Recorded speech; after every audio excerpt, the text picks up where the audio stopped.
Hello guys, welcome to my channel. তো আজকে আমরা কথা বলবো টপ 10 বেস্ট মুভিজ অফ 2023, যেটা লিস্ট আমি বার করেছি, যেটা আমার ভালো লেগেছে। এটা কারোর আইএমডিবি রেটিং বলে কিছু নেই, বা লিস্টটা কোনো অফিসিয়ালি কোনো লিস্ট বেরোয়নি। যেটা আমার ভালো লেগেছে, আমার একটা লিস্ট আমি বার করেছি। এই লিস্টটা একটু কন্ট্রোভার্সি হতে পারে, যদি আপনার ডিসঅ্যাগ্রি হন তাহলে অবশ্যই কমেন্ট বক্সে আপনারা জানাবেন আপনাদের বেস্ট মুভি কোনটা লেগেছে বা আপনাদের মতামতটা। তো চলুন ভিডিওটা শুরু করি। তার আগে চ্যানেলে যদি নতুন হয়ে থাকেন তাহলে চ্যানেলটি সাবস্ক্রাইব করে দিন। তো গাইজ, নাম্বার 10-এ যে মুভিটা আমি রেখেছি সেটা হচ্ছে জানে যা বলে একটা মুভি। এটা কারিনা কাপুর, এর লিড চরিত্রে কারিনা কাপুর আছে এবং বিজয় বর্মা আছে। একটা মার্ডার মিস্ট্রি টাইপের মুভি, যেটা আপনাদেরকে ভালো লাগবে। আমাকে তো ভালো লেগেছে, একটা মার্ডার মিস্ট্রি। তো তাই জন্য এটা আমি নাম্বার 10-এ রেখেছি। এই লিস্টে নাম্বার 10-এ আমার রয়েছে। যেহেতু এটা না রাখলেও চলবে, কারণ আরও অনেকগুলো 2-3টে মুভি আছে যেগুলো আমার মনে হয়েছিল যে নাম্বার 10-এ রাখলে হয়, কিন্তু তাদের মধ্যে এই মুভিটা নাম্বার 10-এর মতো, টপ 10-এ আসার মতো একটা মুভি। তো গাইজ, নাম্বার 9-এ যে মুভিটা আমি রেখেছি সেটা হলো শ্যাম বাহাদুর, রিসেন্টলি রিলিজ হওয়া মুভি। তো একটা বায়োপিক মুভি। তো অনেস্টলি যদি আমি মুভিটার কথায় আসি, মুভিটা কিন্তু ভালো। মুভিটা একটা ভালো ইমপ্রেস তৈরি করেছে, ভিকি কৌশল একটা দারুণ পারফরমেন্স দিয়েছে। তো মোটামুটি মুভিটা ভালো, একটা টপ 10-এর মধ্যে থাকা একটা মুভি বলাই যায় এটা। তাই এটা আমার লিস্টে নাম্বার 9-এ আছে। তো গাইজ, নাম্বার 8-এ যে মুভিটা আমি রেখেছি, তো সেটা হলো মিশন মজনু বলে একটা মুভি। সিদ্ধার্থ মালহোত্রার আর রেশমিকা এর মূল চরিত্রে আছে। যেটা 1971 সালে আর কি ইন্ডিয়া পাকিস্তানের যুদ্ধের সময় একটা এজেন্ট আর কি পাকিস্তানে প্রবেশ করে যাবে। তো সেখানে কি কি হয়, সেখানে লাভ ট্রায়াঙ্গেল আছে, অনেক কিছু ব্যাপার আছে, সেটা আপনাকে মুভিটা দেখতে হবে।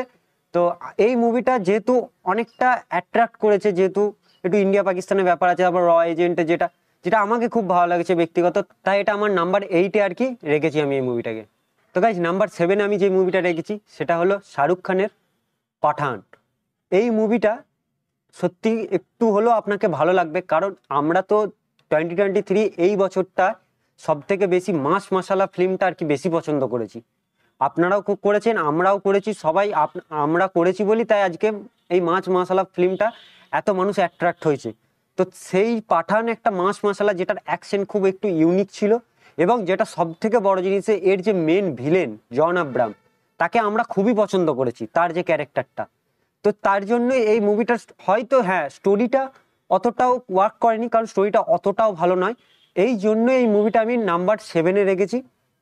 তো গাইজ, নাম্বার 6-এ যে মুভিটা আমি রেখেছি সেটা হলো এখনকার লেটেস্ট মুভি রাজকুমার হিরানির ডাঙ্কি।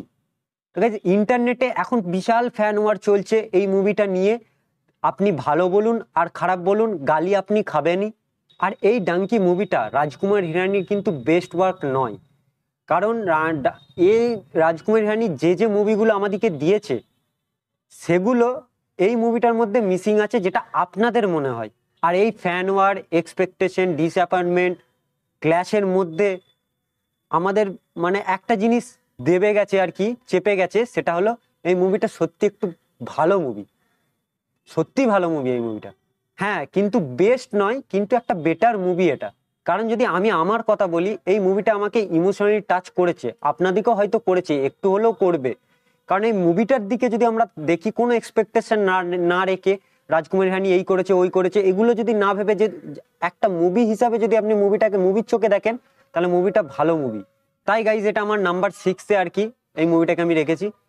তো গাইজ, নাম্বার 5-এ আমি যেই মুভিটা রেখেছি সেটা হলো রানী মুখার্জির film Mrs Chatterjee versus Norway. এই মুভিটা যদি আপনারা দেখে থাকেন, অবশ্যই আপনাদেরকে ভালো লাগার কথা, কারণ এটা একটা বায়োপিক মুভি। আর সব থেকে বড় জিনিস হচ্ছে রানী মুখার্জির যে পারফরমেন্স, এই মুভিটা যে পারফরমেন্সটা দিয়েছে না, বিশাল বিশাল টপ লেভেলের একটা পারফরমেন্স দিয়েছে। তো তার জন্য এটা আমার টপ 5 লিস্টে রয়েছে। আর গাইস, এই নাম্বার 4, নাম্বার 3, নাম্বার 2, এই 3টে মুভি যে লিস্টে আর কি আছে, সেটা একটা মাস মুভি, আমি হিন্ট দিয়ে দিলাম। যেটার মধ্যে নাম্বার 4-এর যদি কথা বলি আমরা, এই মুভিটা এমন সময় রিলিজ হয়েছে যেটা আমরা খেয়ালই করিনি, কিন্তু এই মুভিটার যে ব্যাকগ্রাউন্ড মিউজিক, বাপ লেভেলের ব্যাকগ্রাউন্ড মিউজিক ছিল মুভিটা। টাইগার কা হুকুম।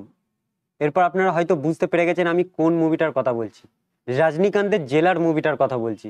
এই মুভিটা একটা দারুণ মুভি বানিয়েছিল, যেহেতু মাস মশালা ফিল্মের কথা বলছি এখানে, একটা ভালো ওয়ার্ক করেছিল এই মুভিটা। এই মাস মশালা ফিল্মটা আর কি ট্রেন্ডিং একটা আমাদের ইয়ার ছিল, যে হ্যাঁ, মাস মশালা ফিল্ম এত এসছে, তার মধ্যে এই জেলার মুভিটা ভালো ওয়ার্ক করেছিল, যেটা রজনীকান্তের ক্যারেক্টার যে সে তার ফ্যামিলির জন্য সে সব কিছু করতে পারে, যেটা রিভেঞ্জ নিচ্ছে আর কি, সবাইকে মারছে তার ফ্যামিলির জন্যই আর কি। তাই গাইজ এটা আমার লিস্টের টপ 4-এ আর কি আছে। এরপর গাইজ নাম্বার 3-তে আর কি, টপ 3-তে যে মুভিটা আমি রেখেছি সেটা হলো রণবীর কাপুরের অ্যানিমাল, রিসেন্ট রিলিজ হওয়া মুভি।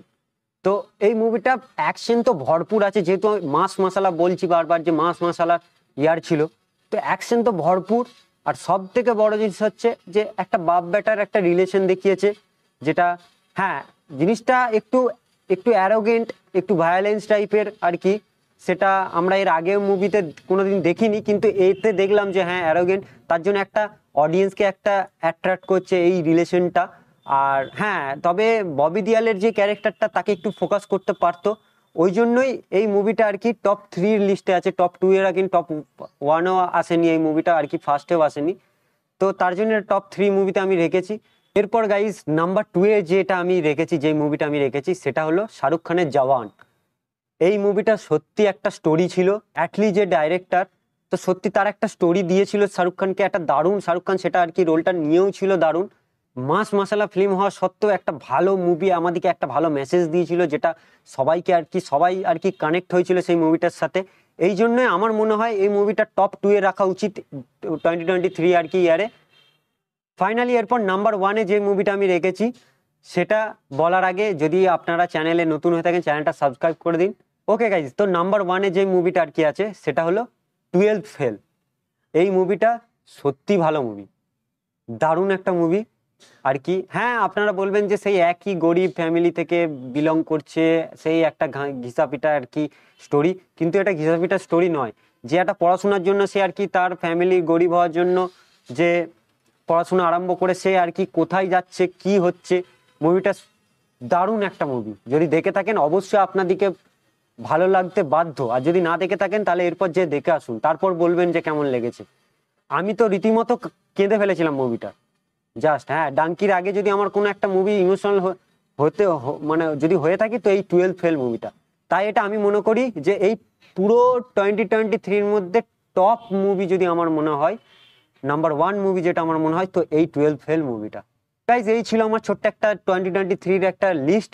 তো ভিডিওটি ভালো লাগলে অবশ্যই একটি লাইক করবেন এবং কমেন্ট করে জানাবেন আপনাদের কোন মুভিটা ভালো লেগেছে, আপনারা কোন মুভিটা রাখতে চান সবার প্রথমে, তো অবশ্যই কমেন্ট বক্সে জানাবেন। তো চলুন নেক্সট একটা ভিডিওতে দেখা হবে, নেক্সট একটা আপডেট নিয়ে, রিভিউ নিয়ে।